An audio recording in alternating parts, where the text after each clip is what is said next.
Shadow Slave. By Guiltythree. Chapter 127, Abandon All Hope. Shell-shocked by her words, the three of them stared at the young woman with pale faces. Sunny felt something brittle and precious shattering in his heart, piercing it with an almost physical feeling of pain. No. No, it can't be. It just couldn't be true.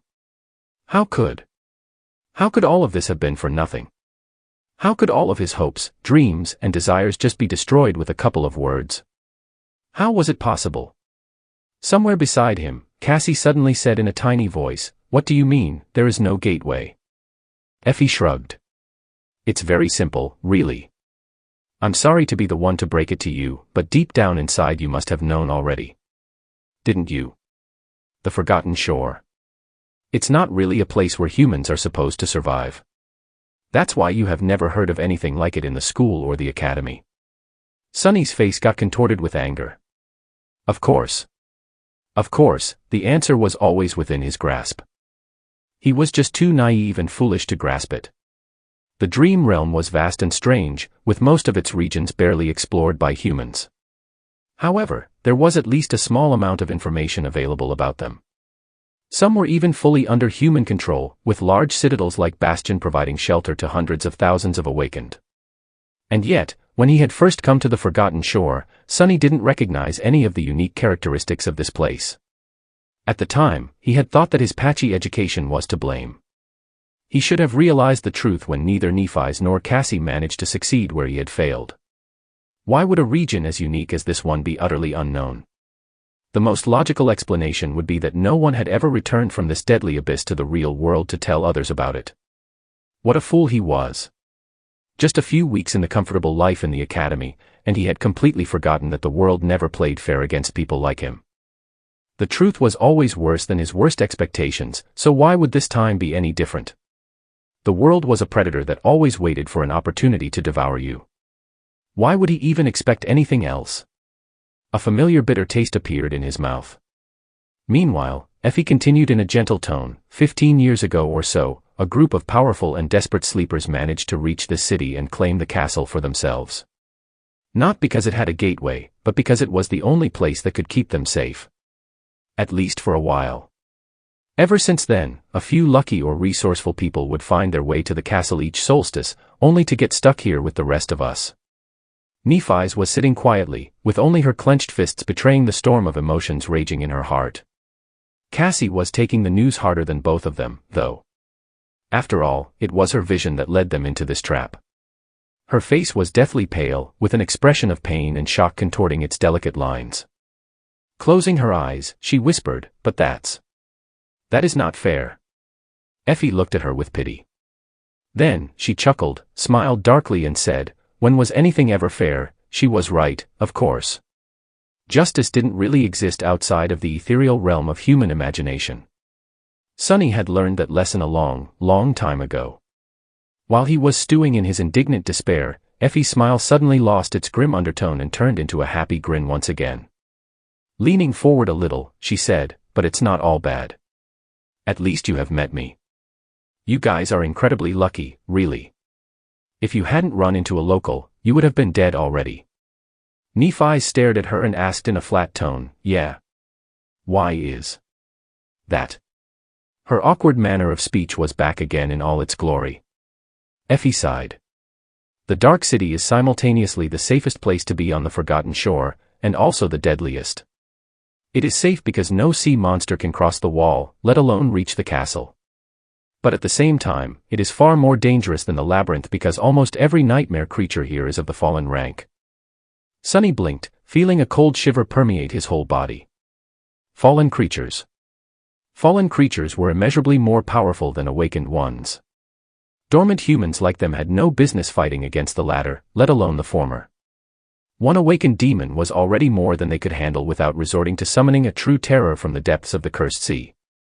Something much more powerful than the carapace demon would simply wipe them out from existence in a matter of seconds. Remembering countless shapes moving through the ruins, he couldn't help but tremble. Was each of those shapes a fallen monster? How would anyone survive even a day in this cursed city? They would have to be insane to even try. Slowly, the magnitude of the perilous trap they had found themselves in began to seep into his mind. Effie smiled. But you guys managed to stumble into me before descending from the wall. Otherwise, the fallen ones would have been feasting on your souls already. Lucky, very lucky. There are very few people in the castle who go out hunting in the ruins, let alone venture so far away from it. Meeting an experienced hunter like me was probably your only chance to avoid finding out about the true face of the Dark City a second too late. She shook her head. That's, like, 1 to 1,000. 10,000. A million.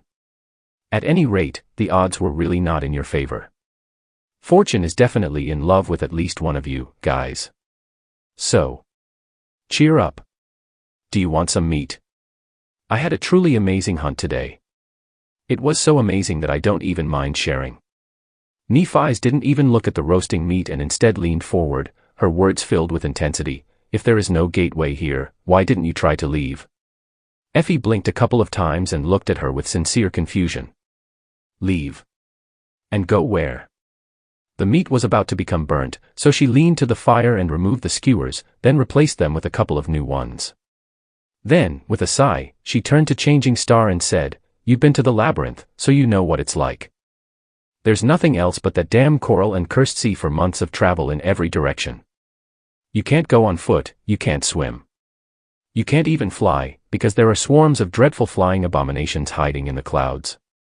But try to leave. Yeah, many have tried. They're all dead now. Actually, that's how the initial master of the castle had perished." Sonny gritted his teeth. So, what? You guys just hide in the castle and wait for death? The beautiful young woman laughed. Of course not, doofus. Then she pierced him with an unexpectedly grim look of her hazel eyes and said, "Most of us can't even get into the castle. The king demands his tax, you know. So we just wait for death outside." Chapter 128, King of the Hill. Sonny stared at her, trying to understand the meaning behind the strange words. What do you mean? Effie shrugged. The castle belongs to a man named Gunlog. If you want to enter and live in the safety of the castle walls, protected and provided for by his hunters, you need to pay a tribute. 1 shard each week. Of course there was exploitation going on even in this pit of despair. What else did he expect? As long as there were people, someone was going to end up as prey. Sonny sensed a familiar dark feeling rising up from the depths of his soul. At some point, he had lulled it into a slumber and forgotten it, but now it finally returned to its rightful place. A corner of his mouth curled up. What happens if you can't pay the tribute? The huntress glanced at him with confusion. What do you think?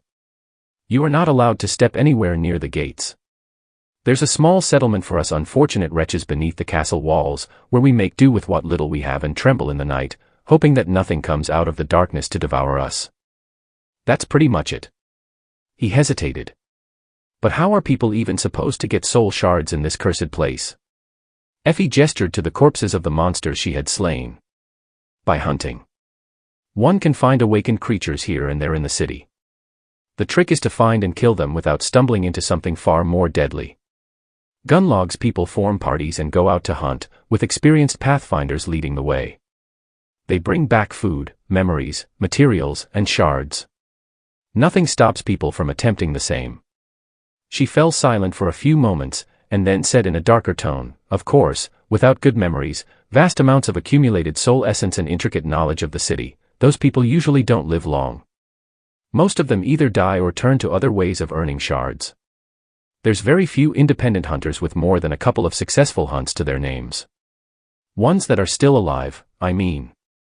Sonny glanced at the dead monsters, each of them large enough to give him pause. "What about you? How many did you survive?" Effie smiled. "More than a couple." With a chuckle, she raised her hand and began folding fingers, a thoughtful expression on her face. "Let's see. 1, 2. 5. Running out of fingers on one hand, she scratched her head and said with a bit of uncertainty, "I'm not really sure, but it should be around 100 or 2. Yeah." Sonny's eyes widened. 200. If what Effie had said was true, then she was a force to be reckoned with. Slaying even one awakened creature was worthy of respect. Slaying hundreds of them, however, was nothing short of remarkable, perhaps even heroic. And a little fearsome. Especially since she had hunted them alone in the middle of a cursed ruin full of fallen abominations, unaided, with no one to rely on except for herself. The easygoing huntress was not as simple as she appeared. He frowned. If this is true, then you should have had no problem paying the tribute to stay in the castle. This doesn't make sense. Why haven't you? Effie shrugged with ambivalence. The topic didn't seem to interest her. Let's just say that I don't like the ambience there.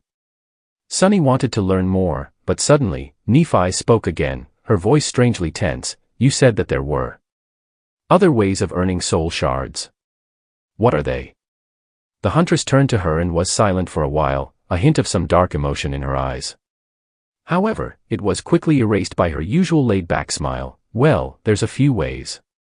If you have a useful utility ability, you can become a craftsman or an artifacts in the castle. There's not a lot of such sleepers, so they are well regarded and cared for. If not, there are other opportunities, too. Boys can become Gunlog's soldiers, while girls can enter his harem. Pretty ones like the two of you especially. No one will force you, of course. Nephi scowled. Sunny could see white sparks dancing in her eyes. So, you can either become his soldier, his servant, his plaything, or die. But that is your own choice. No one is forcing anyone to do anything. Of course. Effie grinned. Smart girl. You get it. Changing Star looked down, her indifferent face turning hard and cold. Her fists were clenched so hard that they seemed bloodless. So why hasn't anyone killed him yet? The huntress laughed. Kill Gunlog. Oh, many have tried. Great people, terrible people, and everyone in between. You can see their skulls above the castle gate, actually. She shook her head. I like your train of thought, princess, but you should forget it. Just consider him to be immortal. He practically is. Believe me when I say that no sleeper can defeat Gunlog, ever. It's simply impossible. Effie sighed. Plus, no matter how much I hate the bastard, he is the only thing that holds this place together. Despicable as he is, without him, we would have all been dead already. Sunny watched Nephi's, waiting to see her reaction. What he saw did not make him happy at all. On her beautiful ivory face, there was nothing but cold indifference and resolve. It was the same expression he had seen on it before the battle with the Carapace Centurion first, and the Carapace Demon later. Without even needing Cassie's pathetic ability, he could easily imagine what was going on in her head. This is going to become a problem. As though sensing the same thing, Effie grimaced. No, seriously. Trying to go against Gunlaw will only get you killed. If you're lucky. Don't even think about that. Thinking too much is not good for your health here in the Dark City, anyway. Then, she smiled and gestured to the fire. Just have some of this delicious meat instead. Life is good when your stomach is full, right? Let me tell you, this is most likely your last chance to eat anything for free. Food is a real rarity in these parts. Can you believe it? Sunny sighed, then leaned forward and picked up a sizzling piece of meat. No matter what happened, they had to keep going. One step at a time. This was the only way to survive. Of course I can believe it. I'm from the outskirts, you know. I didn't even know what real meat smells like before entering the academy. With that, he handed the piece of meat to Cassie, took another one, and began devouring it greedily. Nephi's lingered for a bit, but then followed his example. Effie giggled. That's the spirit. See, Doofus gets it. It seemed as though Changing Star had listened to her advice. At least on the surface, she had accepted that defeating the current master of the castle was impossible. But Sunny knew that, deep down inside, she remained unconvinced. After all, Nephi's was in the habit of making impossible things happen. Chapter 129, Solace. After the shocking revelation about the cruel futility of their long and arduous journey to the Dark City, the desire to reach the promised castle that kept the three of them going for so long had diminished significantly. However, they still wanted to get there as soon as possible. There was a tiny remnant of hope still burning in Sunny's heart. Perhaps Effie was lying to them, or wrong about everything. Somehow. He didn't really believe it, though. The beautiful huntress seemed sincere and competent, if a little eccentric. More than that, her words made too much sense. But Effie wasn't in a rush to leave the granite tower. There's not enough daylight left to traverse that much distance. Moving through the ruins is a slow ordeal. Get comfortable and rest. We'll leave tomorrow at dawn. After that, she got busy dressing down the monster carcasses with a long knife that appeared in her hand. She even summoned a memory that looked like a leather apron to avoid getting blood on her tunic. Whistling an upbeat melody under her nose, the vigorous young woman looked like an enthusiastic gourmet chef.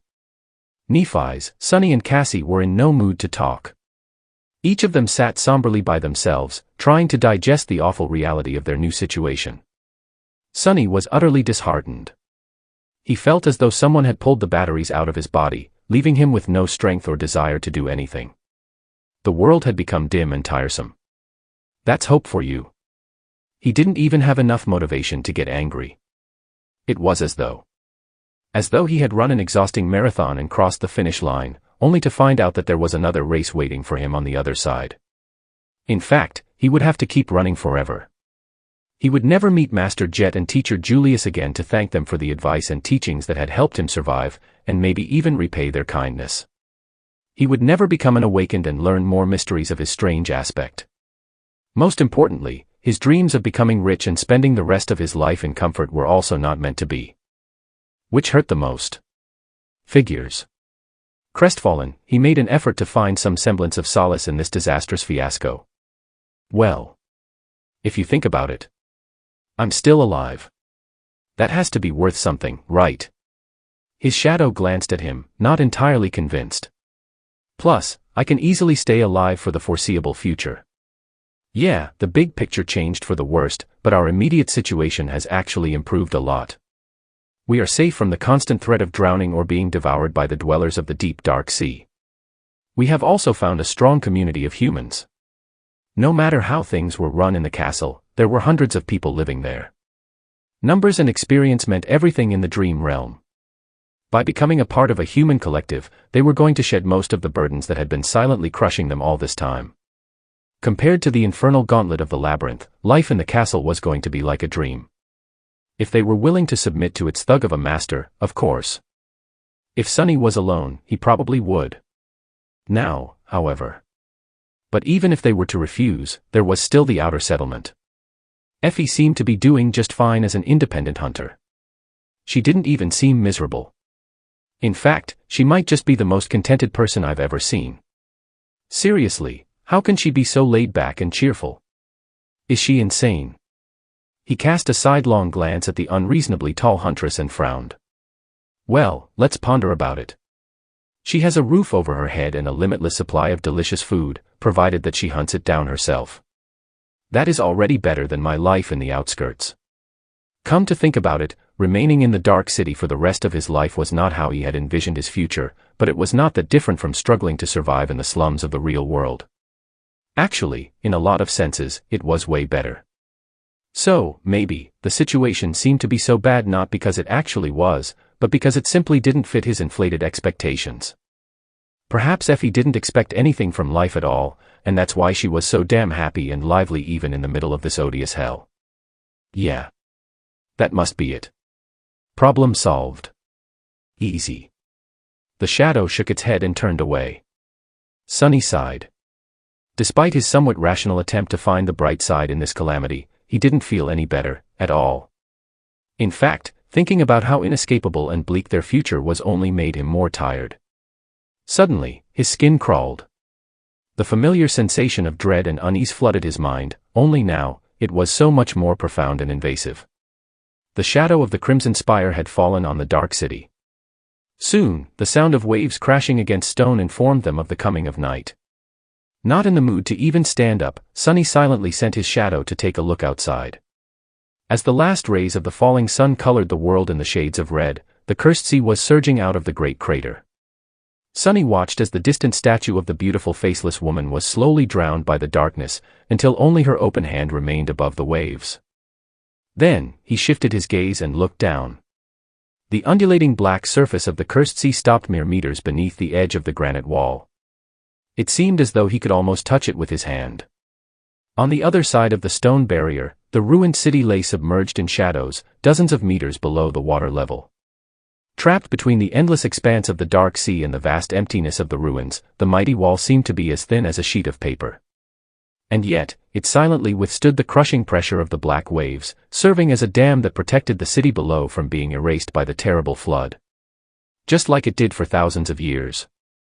However, Sunny couldn't help but imagine all that crushing weight bursting through the collapsing wall in an all-consuming torrent of darkness.